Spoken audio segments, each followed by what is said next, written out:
ஆண்டவராகிய இயேசுவின் நாமத்தில் உங்களை வாழ்த்துகிறேன். சங்கீதம் 13:6 கர்த்தர் எனக்கு நன்மை செய்தபடியால் என்று வாசிக்கிறோம். கர்த்தர் எனக்கு நன்மை செய்தபடியால் அவரை பாடுவேன், அவரை துதிப்பேன். நம் வாழ்க்கையில் ஆண்டவர் எத்தனையோ நன்மையான காரியங்களை செய்திருக்கிறார். தாவீது பக்தன் சொல்லுகிறார், கர்த்தர் எனக்கு நன்மை செய்திருக்கிறார்.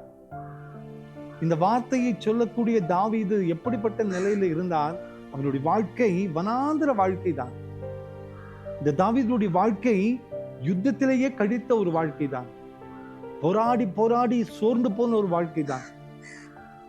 அநேக துன்பங்களிலே துயரங்களிலே தன்னை அர்ப்பணித்த ஒரு மனிதன் தான் தாவீது. ஒருவேளை பயந்து பயந்து வாழ்ந்த ஒரு மனிதன் தான் தாவீது. எந்த சூழ்நிலையிலே யார் மூலமாக எப்படிப்பட்ட பாடுகள் வரும் என்று சொல்லி அறிந்து கொள்ள முடியாதபடி மிகப்பெரிய போராட்டத்தில் வாழ்ந்த ஒரு மனிதன் தான் அந்த தாவீது. ஆனால் தாவீது சொல்லுகிற வார்த்தை, கர்த்தர் எனக்கு நன்மை செய்தபடியால்.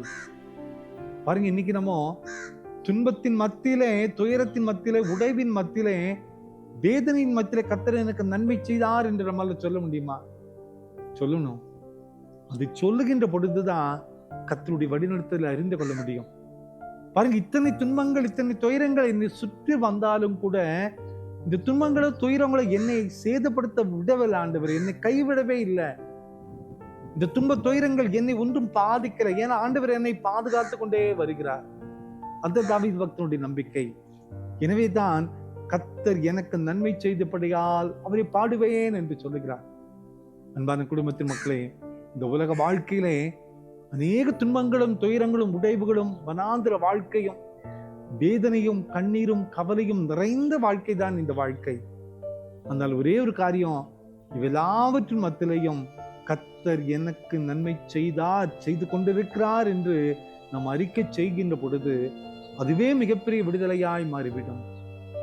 திரும்பி பாருங்க, எத்தனையோ காரியங்களை கண்டு கண்டு பயந்து கொண்டே இருந்தோம். ஆனா நம்ம பயப்படுற மாதிரி ஒண்ணுமே நடக்கலையே. எல்லா பாதையும் தாண்டி தானே வந்து கொண்டிருக்கிறோம்.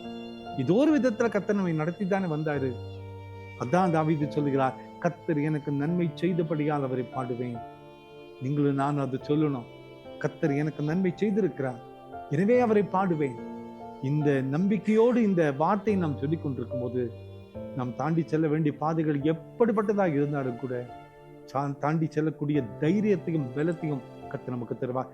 இன்னைக்கு எந்த சூழ்நிலை நமக்கு முன்னால இருந்தாலும் கூட தாண்டி செல்லக்கூடிய மிகப்பெரிய ஒத்தாசை கர்த்தர் நமக்கு தரப்போகிறார். கவலைப்படாதிருங்கள், அவருடைய பிரசனம் நம்மோடு கூட இருக்கட்டும். ஜெபம் பண்ணலாமா? அன்பின் ஆண்டவரே, இந்த காலை நேரத்துல நீர் எங்களுக்கு நன்மை செய்தபடியால் உம்மை துதிக்கிறோமப்பா. எத்தனையோ இக்கட்டுகளையும் துன்பங்களையும் சந்தித்தாலும் தாண்டி வரக்கூடிய பலத்தை இந்த நாள் வரை தந்தீரேப்பா. குறைவுகள் இருந்தாலும் ஏதோ ஒரு விதத்தில் போஷித்து நடத்தினீரே, நன்றியப்பா. கர்த்தர் எங்களுக்கு நன்மை செய்தபடியால் உம்மை பாடுவோம். இந்த செய்தி கேட்டுக்கொண்டிருக்கிற ஒவ்வொருவரும் நன்றி அறிதலோடு, நீர் கொடுத்த ஜீவன், நீர் கொடுத்த வாழ்க்கை, நீர் கொடுத்த இந்த பாதை இதுவரை நடத்தி வந்த ஆண்டவர் நன்மை செய்தீர் என்று சொல்லி அறிக்கை செய்கிறப்பா. கைவிடாதபடி காத்துக்கொள்ளும், இனிமேலும் நடத்துவீர் நம்புகிறோம். பிறந்த நாளையும் திருமண நாளையும் நினைவு கூறுகிற ஒவ்வொரு பிள்ளைகளையும் நீங்க தொடுங்கப்பா. நீர் ஆசீர்வதியும், மகிமைப்படுத்தும். இயேசுவின் மூலம் ஜெபங்களும் எங்கள் நல்ல பிதாவே. அமேன், அமேன், அமேன்.